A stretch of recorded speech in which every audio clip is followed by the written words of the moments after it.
এই অসহায় গরুটি মা হতে চলেছিল। সে কোথাও পায় না এমন একটা জায়গা যে তার বাচ্চাদেরকে শান্তিতে জন্ম দিবে। কোনো নিরাপত্তা জায়গা খুঁজে পায় না। তারপরে সে আস্তে আস্তে হাঁটতে হাঁটতে চলে যায় এক জঙ্গলের দিকে। সে তাদের বাচ্চার আসবে সেই কথা ভেবে সে জঙ্গলে চলে যায়, যেখানে কোনো মানুষ থাকে না। সেখানে পশু পাখি থাকে, জন্তু থাকে। তারপরে সে একটা উঁচু পাহাড়ের পরে গিয়ে একটা ছোট্ট ঘর বানায়।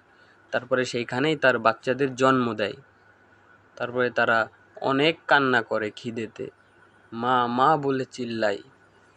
তারপরে তার মার কাছে তো কোনো খাবার ছিল না।